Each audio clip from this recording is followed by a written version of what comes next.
بسم اللہ الرحمن الرحیم. تمام دوستوں کو ویلکم کرتے ہیں اپنے چینل کے اوپر. اور آج ہماری ڈسکشن کا جو موضوع ہے وہ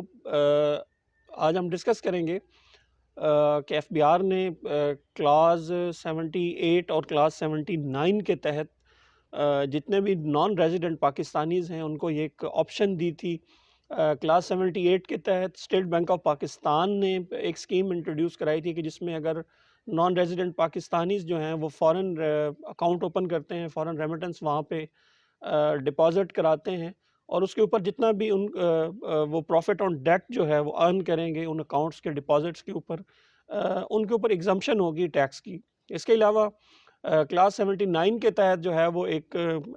کلاس انہوں نے انٹروڈیوس کرائی تھی part 1 of the second schedule کے اندر، جس میں انہوں نے یہ کہا تھا کہ جتنے بھی نان ریزیڈنٹ پاکستانیز ہیں وہ اگر پاکستان کے اندر جو ہے وہ باہر سے ریمیٹنس لا کے بینک میں ڈپازٹ کریں گے اور اس کے اوپر کسی قسم کا بھی پروفٹ ارن کر رہے ہیں،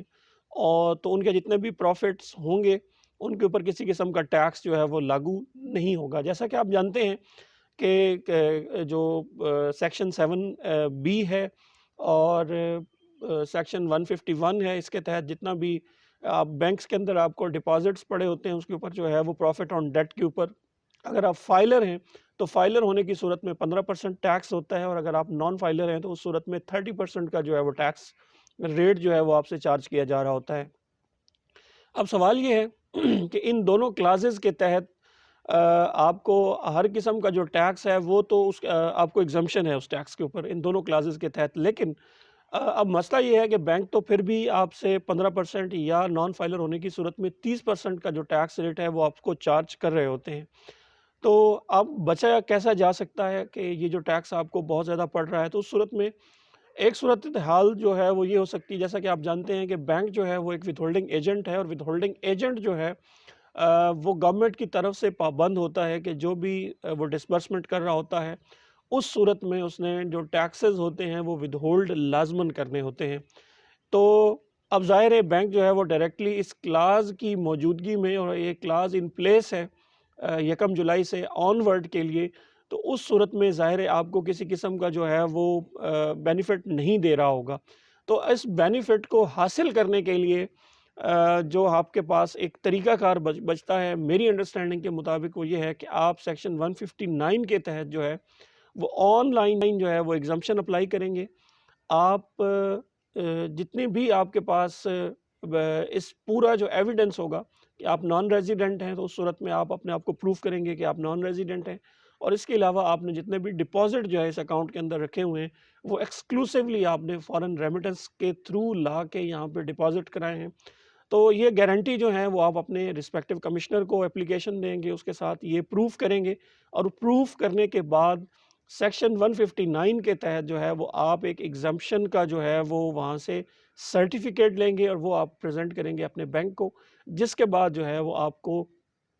یہ جتنے بھی بینیفٹس آپ کو مل رہے ہوں گے، جتنا بھی اماؤنٹ آپ یہاں سے ارن کریں گے اس کے اوپر جو ہے وہ ٹیکس آپ سے چارج نہیں کیا جائے گا، اور بالکل آپ جتنا مرضی آپ یہاں سے منافع بنائیں، جتنے مرضی پروفٹس آپ یہاں سے بنائیں، آپ سے جو ٹیکس ہے وہ چارج نہیں کیا جائے گا. لیکن آپ کو میک شور یہ کرنا ہوگا کہ سیکشن کلاس ہے 79 اس کے تحت جتنی بھی پری ریکوزٹس ہیں وہ آپ پورے کر رہے ہوں، پروفٹس جو ہیں وہ آپ ارن کر رہے ہوں، اور وہ ایکسکلوسیولی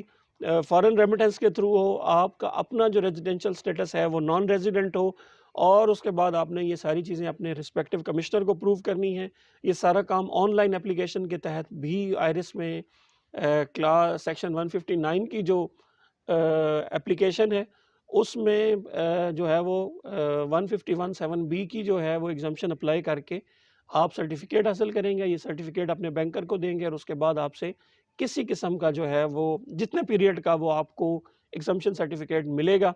بعض اوقات 6 مہینے کا بھی ملتا ہے، بعض اوقات سال کا ملتا ہے، کوارٹر کا بھی ملتا ہے، ڈیپینڈنگ اپون آپ کا جو کمشنر صاحب ہیں اس حساب سے وہ آپ لیں، وہ بینک کو دیں. تو اس کے بعد مجھے امید ہے کہ آپ سے کسی قسم کا جو ٹیکس ہے وہ نہیں کاٹا جائے گا. آپ کی جتنی بھی آپ کی ڈپازٹس ہیں اس کے اوپر جو پروفٹس آپ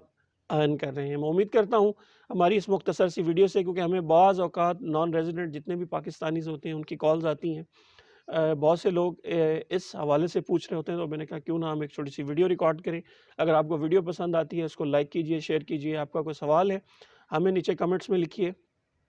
اور اگر آپ کو کمنٹس میں لکھ سکتے ہیں۔ آپ کا اور آپ کے وقت کا بہت بہت شکریہ۔